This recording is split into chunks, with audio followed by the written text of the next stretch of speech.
This is your WWE Summerslam 2018 pay-per-view review. My overall thoughts on what was SummerSlam 2018. It literally ended a couple hours ago, so now I am here doing this review. I overall thought this show, keep this in mind, okay? Keep this in mind. Going into SummerSlam 2018, I was saying this in all the Raw reviews and SmackDown reviews that the creative team, okay, the creative team on Raw didn't even try. They didn't give a fuck on building up SummerSlam or getting people excited, getting people hyped up for the show. While SmackDown Live at least tried, they put in effort, it just came off from both creative teams very lazy, right? And keep this in mind, right? Normally, how this goes is, hey, technically after every takeover, the pay-per-view from the main roster, the day after it really flops. And I'm not going to sit here and be like, SummerSlam was a flop, because it really wasn't. I felt like SummerSlam 2018, despite what I just said, I feel like it was a solid show. Yes, there's some stuff that I did enjoy. And then there's some stuff that I'm just going to sit here and say, what the fuck were they thinking? But overall, again, I thought the show was solid. Yes, TakeOver was the better show, obviously. But as always, when I hear from you, motherflowers, in the comment threads below, give me your thoughts on what was SummerSlam 2018. Did you like it? Did you not like it? Did you enjoy it or so? Give me your thoughts. What was your favorite match and all that fun stuff? Or if not, let me know on Twitter at HeelSteven, where I tweet throughout all these shows, Raw, SmackDown Live, NXT, Impact, pay-per-view, but above all else, with all you crazy, sick, twisted motherflowers out there. Now keep this in mind too. There was a part of me that really thought about going to the show. I did attend TakeOver Brooklyn 4. It's crazy because I wake up today and literally I'm editing the vlog. I'm still editing the vlog right now. The vlog will not be up probably until sometime in this upcoming week. I'll have the vlog uploaded, right? And I'm checking through StubHub and SeatGeek and stuff like that. And I see tickets for SummerSlam at a really, really low price. And I thought about it, if I should go or not. And then at the last minute, I'm like, you know what? Fuck it. I'm not going to double travel. I have no problem watching this show from home, which I did. I have a lot of friends that did go to Brooklyn, that did attend SummerSlam, and I hope they had a fun time. I really do. All right. I hope you guys partied and went hard, as if I were there in spirit. All right. Put it this way, I'm there in spirit. All right. To all my friends that did attend SummerSlam. Okay. I'm there in spirit. Or I was there in spirit, if you will.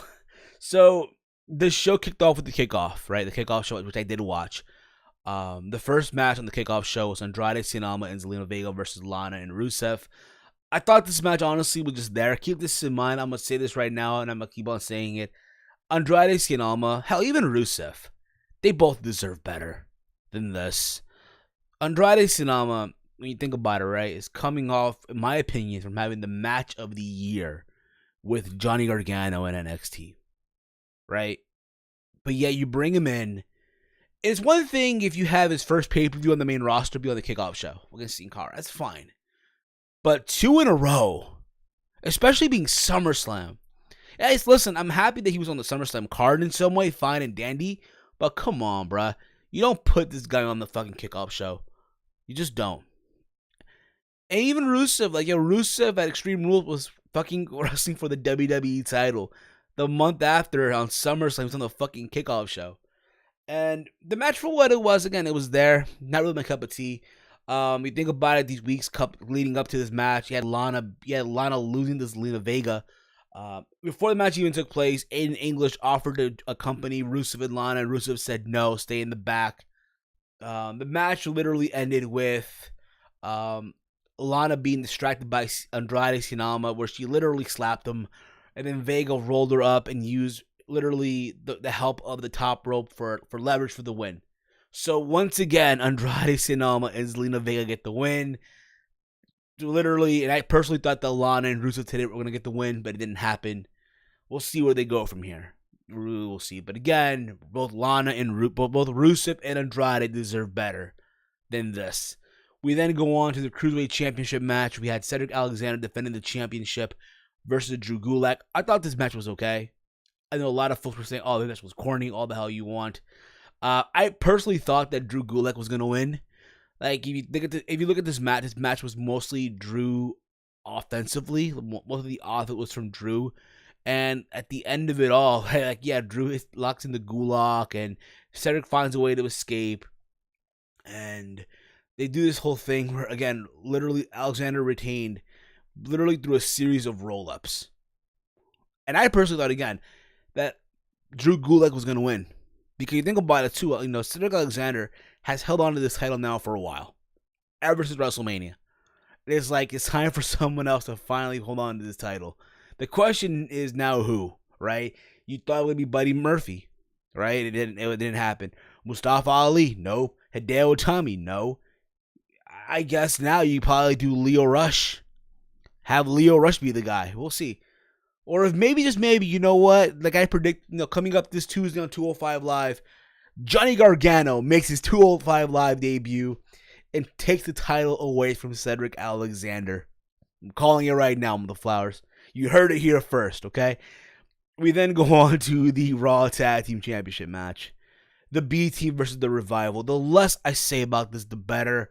All you gotta know is the B Team found out some way to get lucky again to retain their titles when they did this whole thing where I want to say one of the members of the Revival, I don't remember who, had Curtis Axel rolled up for the win, and Bo Dallas falls into them, right? Which caused Curtis Axel to get the leverage, the momentum, and that's how they won. I get it. People are chanting B Team, go, go, go. They got merch now. But it's like, you just got to get the belts off these guys right now. You really, really do. But the faster you do, the better. We'll see what happens. But I personally thought the Revival were going to win. Didn't happen. What can you do? We go on to the main card now. The main card, you had Dolph Ziggler defending the Intercontinental Championship versus Seth Rollins. You had Drew McIntyre accompanying Dolph Ziggler. You had Dean Ambrose in the corner of Seth Rollins. This match, honestly, was like the best way to kick off the show. Rollins paid tribute to Thanos, from the Marvel movie. I butchered the name. I apologize. It is what it is. But again, I thought this match really was a good way to kick off the show. The crowd was into this. It had a slow start, but it picked up. And when it picked up, these two guys just went out. They tore it up. There was a moment in this match where Rollins does like a reverse suplex from the top rope into a reversed sidewalk slam, which really got a great visual. People went crazy for it and got a fucking near fall. Obviously, you had McIntyre trying to get involved, but Ambrose was stopping every single moment. Near the end, though, the ending of this match was McIntyre trying to get involved, but Ambrose hit a dirty deed on the outside, and it caused for Raw to hit the super kick on Dolph Ziggler, and then the stomp for the 1-2-3. So Seth Rollins once again become the Intercontinental Champion. People were saying that, Dean turns heel tonight. That didn't happen either. You could probably say that's probably the next program, but we'll see. I mean, you could even do, I guess, Rollins and McIntyre for the championship, or I guess, maybe Ambrose and Rollins, but we'll see how shit go. Really, we'll see. I would not be surprised if later on tonight, because it's officially Monday as I'm doing this recording right now, on Raw we see the rematch. We'll fucking see. We have the Bludgeon Brothers defending the SmackDown Tag Team Championship versus the New Day. The less I say about this, the better. I don't want to say that it sucked, because I felt like, honestly, it had really some momentum. Even though the crowd was sort of dead for it, they picked it up. What I was not a fan of was the ending. Obviously, the match ending by disqualification. Literally, you had, I want to say, Rowan using the hammer on Big E, and it caused for the disqualification. A match that I felt like let's be real about it, the Bludgeon Brothers really aren't doing anything right now. They're not. Okay? They are just killing those titles right now. And you would think, again, being it's the New Day, even though it's a match that even I didn't want to see. Right? The question is now, where do you go from here? Do you really want, I'm going to ask you a question, do you really want to see again the Bludgeon Brothers versus the New Day? If you're going to tell me right now that you're lying right now, you're lying. You do not want to see it again. I don't care even if you're a New Day diehard. You do not want to see this match again. Get the fuck out of here. But we'll see. We'll see what happens here. I mean, This is why a part of me wished it would have been the bar, but we'll see what happens. We then had a match that really shit the bed. We had Braun Strowman defending the Money in the Bank briefcase against Kevin Owens in a match where if Braun Strowman were to get counted out or lose any way, shape, or form, he would lose the briefcase. So if he lose by disqualification, lose by countout, lose by pinfall submission, he would lose the briefcase. This match literally went like a minute with some change. All Braun getting offense. The only offense that Owens got on the outside when he had a super kick and Braun no-sold it. Literally, Braun Strowman here ragdolled Owens, had his way with him, and ended the match in like a minute with some change. It was obvious why they were doing it too. Like, am I a fan of it? No. But I get why they did it. I understand because, hey, they hinted that Braun's going to cash in, right? That's like the alert. Like, alert, cash incoming. You got to see that coming, though. Let's be real about it. We had the triple threat for the SmackDown Women's Championship. Carmella defending her title against Becky Lynch and Charlotte. I thought they had a match that was solid, if you will. Just literally crazy back and forth. I want to sit here again. There's this moment where it looked like Becky was going to win, and I thought she was. I really thought she was. At the same time, though, it went long for no reason whatsoever, right? The ending of this match, it literally felt like Becky was going to win. She literally had this armor on Carmella. By the way, Carmella was paying tribute to Jim and Anvil Nightheart wearing pink and black. Charlotte looked like her... I don't know. I'm going to say this right now. I don't want to come off like I'm fucked up right now. But I know she got her breasts redone, what have you. But it just makes her look so weird now. It looked like, again, that Becky had the match in the bag, right? Had this armor on Carmella, like Carmella's ready to tap out, which everyone was hoping to see. Everyone literally wanted Becky to walk out with the championship, and Charlotte hits the natural selection. And here's the thing about it, right? To make it even crazy, you have Charlotte pick up the win, but you have her pin Becky Lynch, the woman that, again, has been on this tear, beating people low key, was on this winning streak on SmackDown Live, right? Being the same women like a Peyton Royce, a Billie Kay, a Mandy Rose, Sonya Deville, even Carmella on TV, that you want to see Carmella lose finally to Becky Lynch. You want to see Becky Lynch finally become champion, and it gets taken away by Charlotte Flair. And the moment it happened, everyone and their mother were just booing Charlotte, just booing the hell out of her. AKA Charlotte Reigns, if you will. Charlotte Reigns. Just people just like gave her the Roman treatment. They did not accept the fact that Charlotte Flair won the belt. They wanted Becky. And Becky and Charlotte go to embrace in the ring, which led to Becky slapping Charlotte and just going off on her, attacking her like crazy. And this got a massive reaction. Like, probably one of the highlights of the night, in my honest opinion. At the same time, though, you could even say, hey, you know what? The loss did more for Becky because now she's a heel now. I guess. The idea now that Becky's a heel, is she even a heel? We don't even know because she got a pop. People were cheering this, right? They were chanting, you deserve it to Charlotte. Like, again, the massive booing treatment. So we'll see how this goes. There were talks at Evolution to do Charlotte and Becky. It could probably happen for the championship, but we'll see. Speaking of Evolution, I've heard rumors and innuendos going around that Nikki Bella and Ronda Rousey might main event. LOL, motherflowers. LOL. Seriously. It just the thought of that is ridiculous as all hell. Let's be real about it, okay? We then go on to Samoa Joe versus AJ Styles for the WWE Championship. I like the story here. I get where people may not be fans of the ending, right? This match literally was a back and forth match. I literally thought Samoa Joe was going to win the championship here as well. But literally throughout this match, Samoa Joe repeatedly harassed Styles. By the way, Styles' wife and his daughter were both literally sitting there, I want to say, in the front row, if you will. Like probably 2-3 rows behind the front row, whatever, right? And Samoa Joe just kept on heckling them, heckling the wife of AJ Styles throughout this match. And the last thing that Samoa Joe said is that, hey, Daddy won't be coming home, but I will be coming home. And that just made Styles snap. And it got to a point where, yeah, the match ended by disqualification.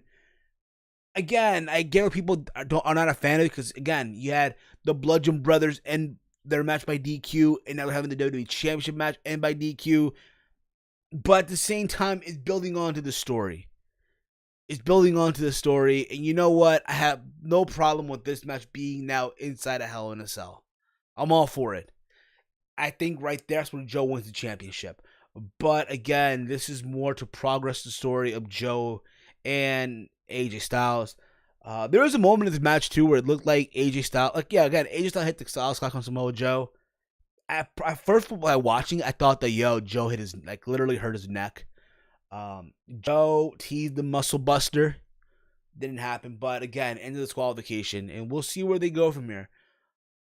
We had Elias coming out for no reason. Apparently, he would have a concert, which literally didn't even happen because his guitar literally broke and then he walked out. What a waste. A fucking waste. I'm sorry. That's how you not treat Elias, especially when you have this album that was promoted in this fucking documentary. You expect to showcase him to the best of your abilities. You have him do a concert that literally doesn't even fucking happen. So sad. We had The Miz versus Daniel Bryan. I thought this match was really, really fun. I enjoyed it for what it was.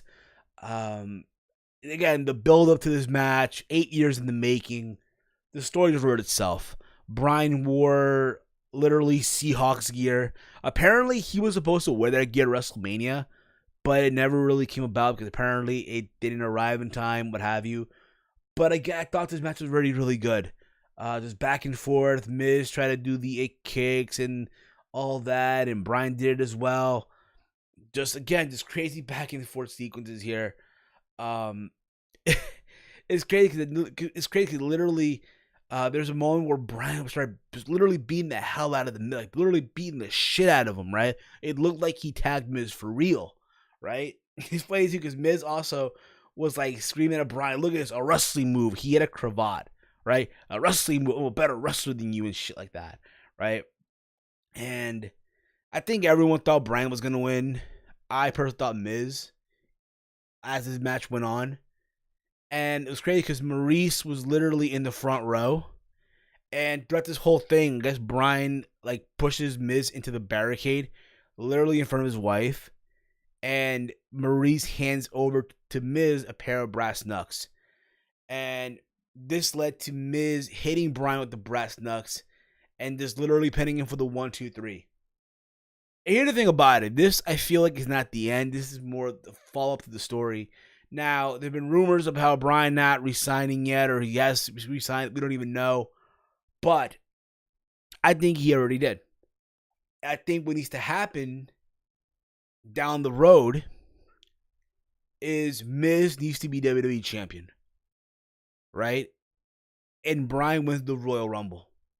And they go at it again at WrestleMania. Because, again, it's another layer to the chapter of Miz and Bryan, right?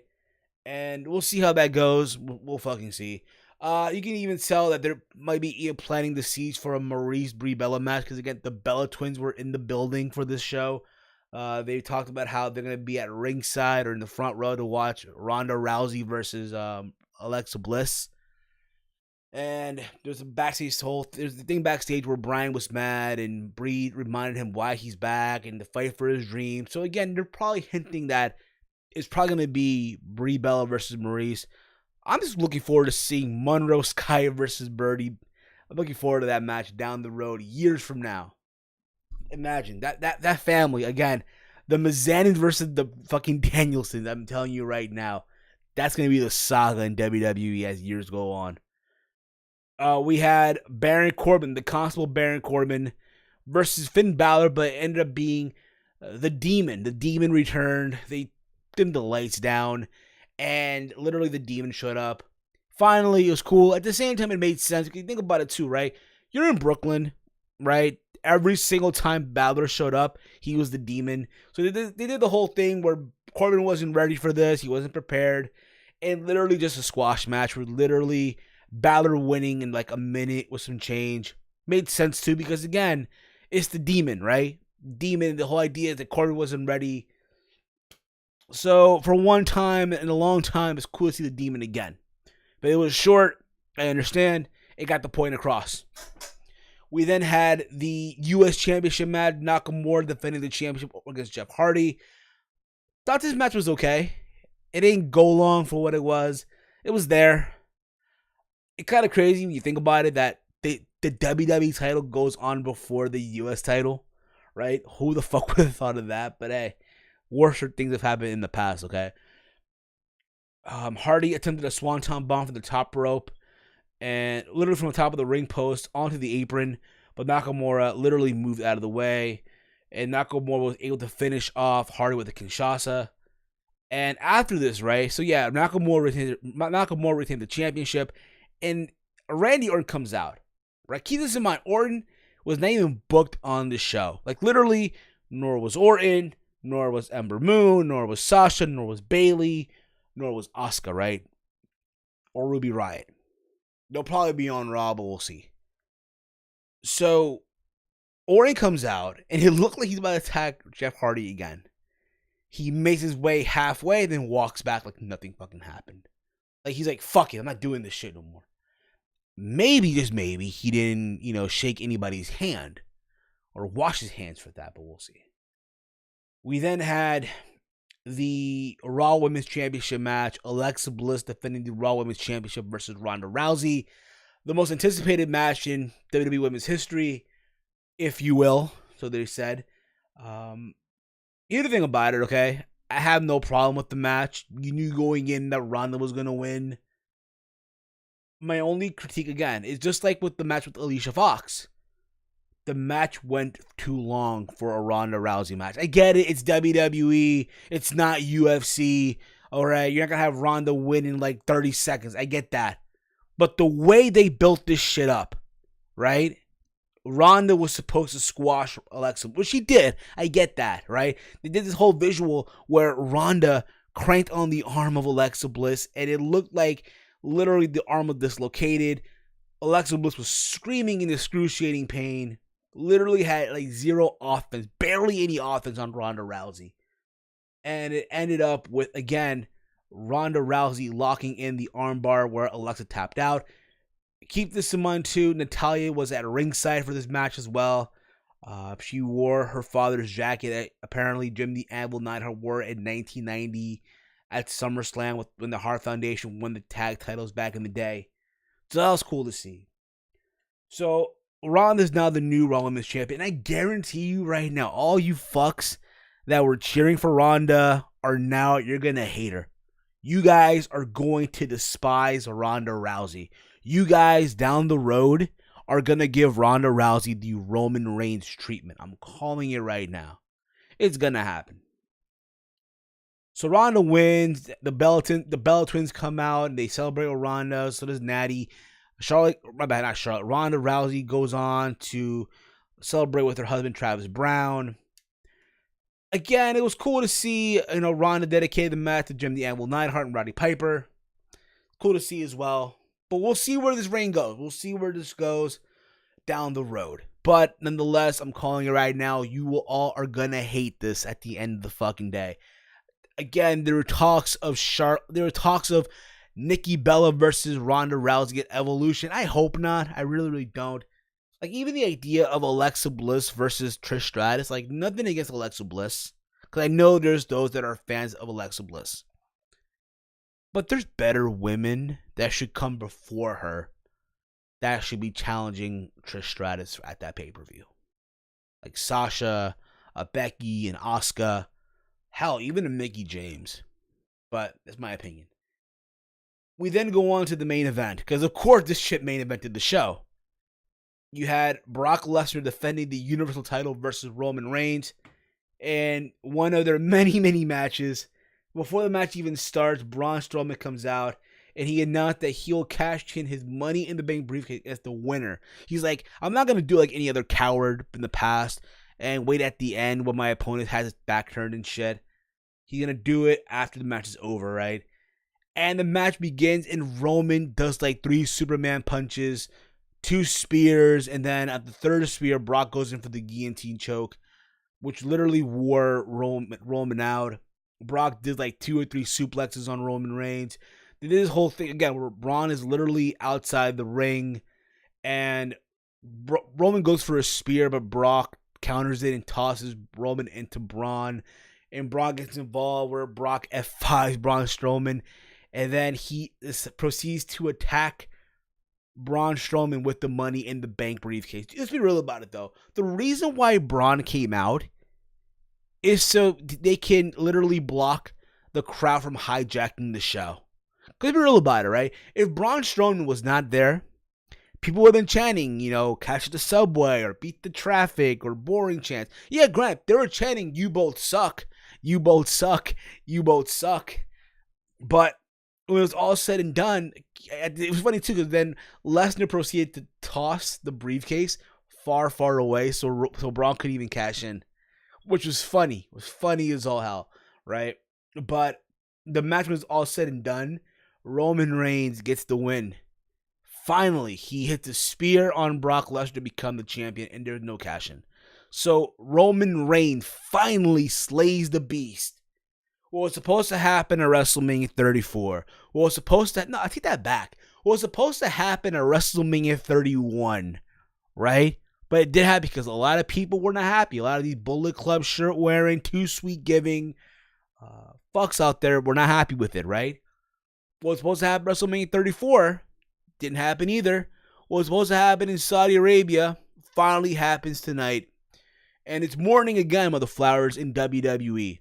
Now, you could even say that on Monday there probably will be a cash-in. Most likely, probably so. But we'll see what happens. I know Brock apparently is scheduled to appear on Raw this Monday. Apparently, he's scheduled to be at SummerSlam, which he was, and tomorrow on Raw. But we'll see how things plan out. Overall, I thought SummerSlam, end of the day, was a solid show. Was solid. There's stuff that I did enjoy. There's stuff that I, again, will scratch my head to, wonder why the fuck they did that. For instance, the disqualification in the tag title match. Kevin Owens getting squashed in like a minute or so. The fact that Andrade Cien was put on the kickoff show, but Finn Balor, but then we see why. But that's my honest opinion. I, as always, want it from you in the comments below. Give me your thoughts on SummerSlam 2018. Did you like it? Did you not like it? What was your favorite match? Follow me on Twitter at HeelSteven. I'll be back tomorrow for my Raw review. Also, guys, if you have not checked it out, you go check out my NXT review that I uploaded early in the day. The NXT Day in Life vlog will be up sometime this week.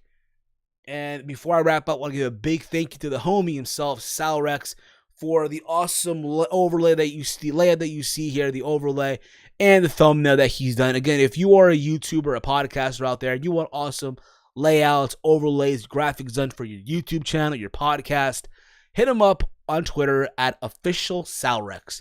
He's done layouts and overlays for me, for OKFabe, for JD from NY206, the Solid Monster Sounds Off, and of course, my homie himself, Big Mike, for the Big Mike Wrestling Recap Show. So hit him up on Twitter at @officialsalrex, and he will work with you. That's it for me, guys. I'll be back tomorrow. And with that being said, Mother Flowers, as always, hate, comment, and subscribe. Until next time, Mother Flowers, it's me, it's Steve, and I am out. Peace out, Mother Flowers. To quote Ronald Reagan, it's morning again in America. Roman Reigns is finally champion. It's morning again in WWE, Mother Flowers. You may not like it, but you'll learn to love it. Mother Flower. Summer Scam.